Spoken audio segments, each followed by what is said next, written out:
ஆற்றல் அனைத்தும் எனக்கு தந்தவர் இயேசுதான், ஆதரவாய் காத்து நிற்பவர் இயேசுதான்.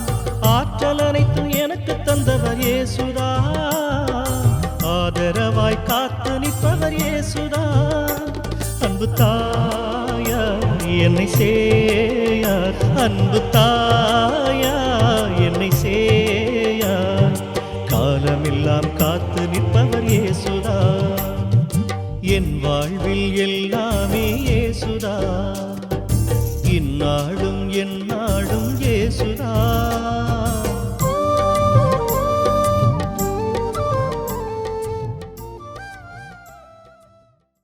கர்த்தருக்குள் அன்பானவர்களே, அனுதினமும் கிறிஸ்துவுடன் தியான வேளைக்கு உங்களை அன்புடன் அழைக்கிறோம். இன்றைய தியானத்திற்கான வேத வாசிப்பு 2 கொரிந்தியர் 12ஆம் அதிகாரம் வசனங்கள் 1 முதல் 9 வரை. தியானத்தின் தலைப்பு போதுமான கிருபை. அதற்கு அவர், என் கிருபை உனக்கு போதும், பலவீனத்திலே என் பலம் பூரணமாய் விளங்கும் என்றார்.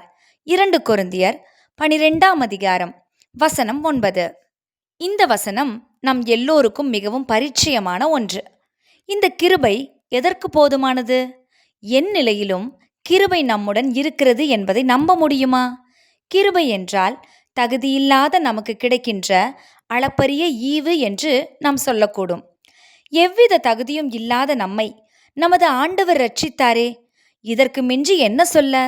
ஆனால் இந்த கிருபையை வைத்து இன்று பலர் தவறான உபதேசங்களை கொண்டு வருவது மிகவும் துக்கத்திற்குரிய விஷயம். இங்கே பவுலுக்கு ஒரு முள் கொடுக்கப்பட்டிருப்பதாக அவர் எழுதுகிறார். அது என்ன என்பது தெரியாவிட்டாலும் சரீரத்தில் கொடுக்கப்பட்ட ஒரு வேதனை என்பது விளங்குகிறது. இது எதற்காக? 14 வருஷங்களுக்கு முன்னர் 3ஆம் வானம் வரைக்கும் பவுல் எடுத்துக்கொள்ளப்பட்டார் என்றும் பல காரியங்கள் வெளிப்படுத்தப்பட்டன என்றும் அவரே எழுதியுள்ளார். இதை எழுதிய போது தான் அந்த மனுஷன் என்று குறிப்பிடாமல் கிறிஸ்துவுக்குள்ளான ஒரு மனுஷன் என்று தனக்கு பெருமை சேர்க்காதபடி எச்சரிக்கையாகவே எழுதியிருக்கிறார். இவற்றை குறித்து தன்னை உயர்த்தாதபடிக்கே இந்த முள் தனக்கு கொடுக்கப்பட்டது என்றும் அது தன்னை குட்டும் சாத்தானின் தூதனாய் இருக்கிறது என்றும் எழுதுகிறார். இந்த முள் அவரை மிகவும் வேதனைப்படுத்தியபடியால் அதை அகற்றிவிடும்படி 3 தடவை கர்த்தரிடத்தில் வேண்டிக் கொண்ட போதும் முள் அகற்றப்பட்டதா? இல்லை. அதற்கு பதிலாக, என் கிருபை உனக்கு போதும் என்றும் என் பலம்தான் உனக்காக இருக்கிறதே என்றும் கர்த்தர் பவுலை தைரியப்படுத்தியதை வாசிக்கிறோம். இங்கே கிருபையின் பங்களிப்பு தான் என்ன? பவுலின் பாடு நீங்கிற்றா? இல்லை. நீங்காவிட்டாலும் நான் இருக்கிறேனே, அந்த கிருபை உனக்கு போதாதா என்பது போல கர்த்தர் அவரை பலப்படுத்தினாரே, இதற்கும் நான் எம்மாத்திரம் என்பது போன்ற பவுலின் வரிகள் இன்று நமக்கு சவாலிடுகின்றன. நாம் விரும்பியவைகள் விரும்பியபடி நடக்கும்போது, நமது ஜெபங்கள் கேட்கப்பட்டு காரியங்கள் வாய்க்கும்போது கர்த்தருடைய கிருபை என்று நாம் அறிக்கையிடுகிறோம். அதில் தவறில்லை.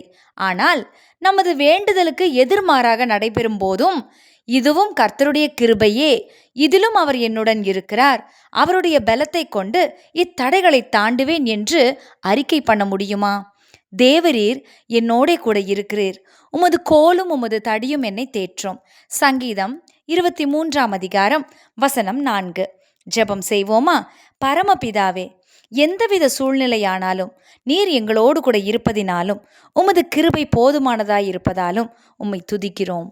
ஆமேன்.